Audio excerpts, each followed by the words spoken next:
Hai minasan konnichiwa, Kongshu mo yatte mairimashita. Bahasana bahas ini Nihongo Heng no Jikan desu.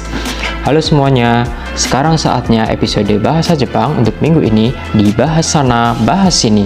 Bahasa yang ada di luar sana akan kita bahas di sini. Nah, minggu ini kita akan belajar mengenai partikel wa.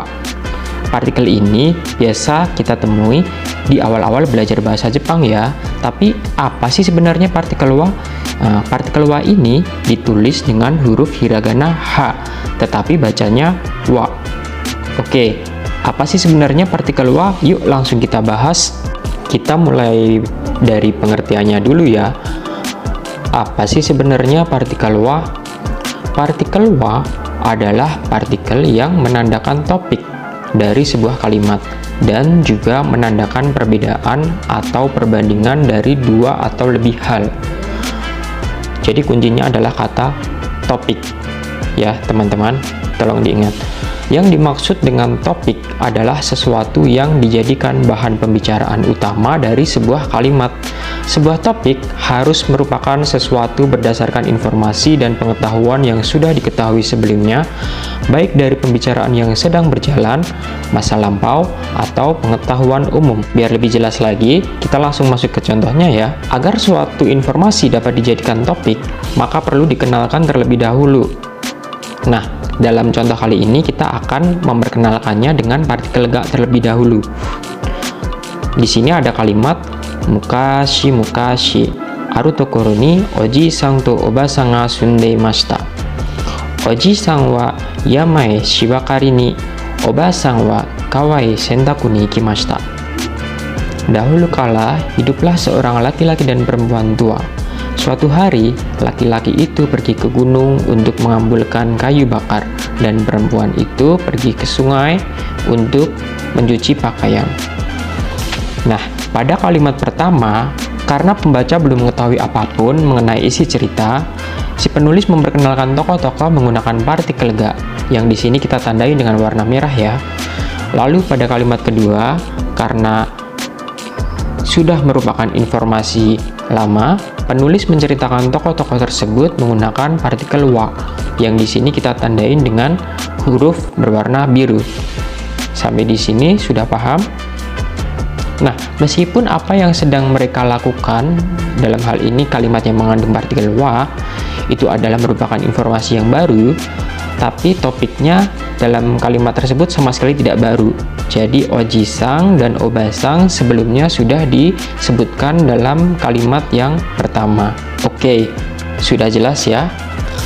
Kita kasih contoh yang berikutnya. Sebuah topik juga dapat didasarkan pengetahuan umum. Misalnya dalam kalimat ini, are wa watashi no kabang desu. Itu adalah tas saya. Nah, walaupun tas itu adalah milik si pembicara, adalah informasi yang baru, tapi pengetahuan pendengar mengenai apa itu yang dimaksud tas sudah merupakan sesuatu yang sudah diketahui. Jadi kemungkinan pendengar itu sudah melihat ada banyak tas di situ, ada beberapa tas gitu. Kemudian pembicara mengatakan are wa watashi no kabang desu sambil menunjuk tas tertentu ya, salah satu tas. Nah, kalau yang itu tuh tasku loh, kalau yang itu tuh tasku, seperti itu. Jadi ada kayak semacam pemberitahuan dari si pembicaranya seperti itu. Nah, kalau yang itu arewa watashi no kabang desu, tasku. Kalau yang lain bukan ya, seperti itu. Jadi seolah-olah ada kalimat lanjutannya. Kalau tas yang lain bukan. Kalau yang itu tasku, kalau yang lain bukan. Seperti kita lanjut ke contoh yang berikutnya. Onamae wa nan desu ka? Siapa namamu? Siapakah nama Anda?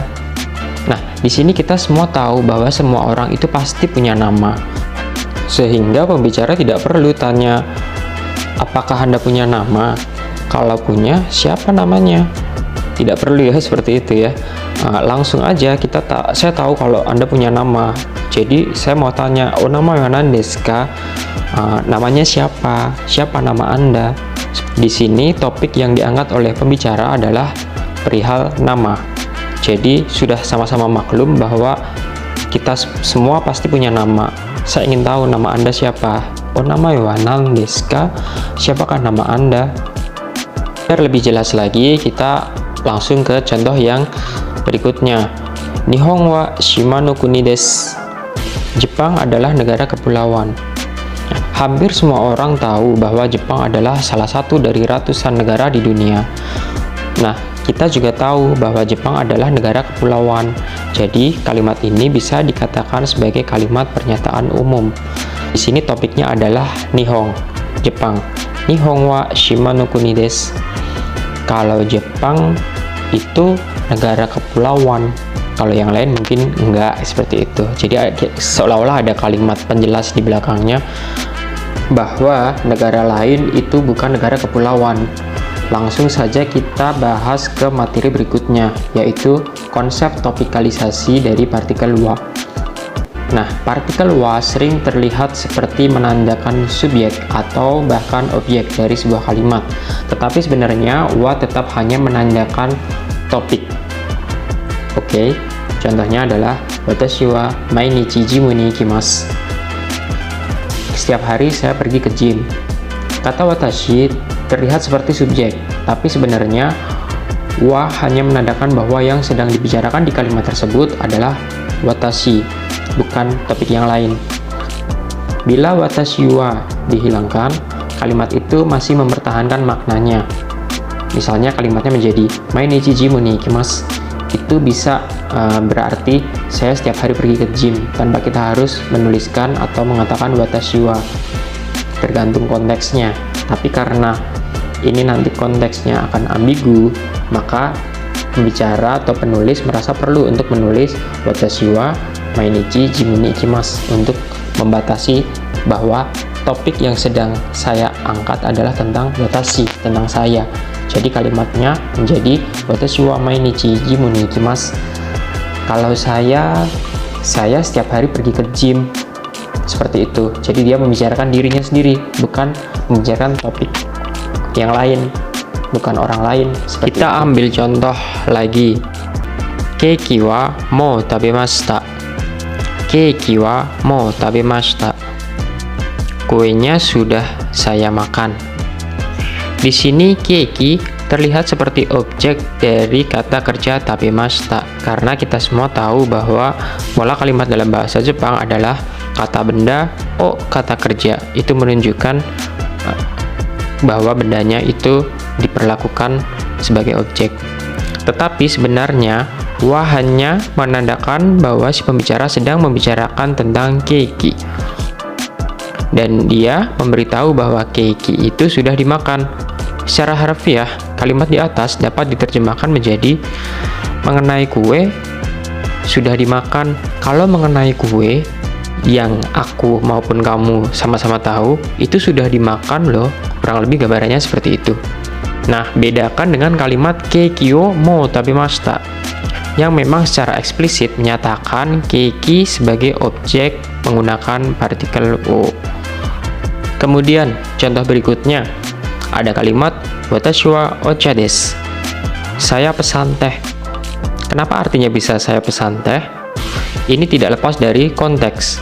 Jadi dalam suatu kalimat yang kita temui, kita harus melihat konteks. Nah, dalam kalimat watashi wa ocha desu, kalimat di atas tidak berarti saya adalah teh. Karena watashi bukanlah subjek, melainkan topik. Subjek kalimat itu diungkapkan secara tersirat melalui konteks.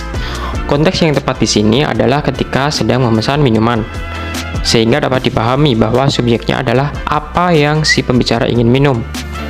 Partikel wa menandakan bahwa si pembicara sedang membicarakan dirinya sendiri, yang dilanjutkan dengan komentar bahwa ia memilih ocha. Seolah-olah secara lengkap kalimatnya dapat ditulis sebagai watashi wa nomitai mono ga ocha desu. Kalau saya, minuman yang ingin saya minum itu teh. Berbicara tentang saya, minuman yang ingin diminum adalah teh. Nah, itu tadi adalah pengertian dari partikel wa. Masih ada beberapa materi tentang partikel wa yang akan kita bahas di episode mendatang. Di episode kali ini cukup sekian ya. Terima kasih. Arigatou gozaimasu. Jangan lupa like dan subscribe Bahas Sana Bahas Sini. Semoga bermanfaat ya. Dewa mata imashou.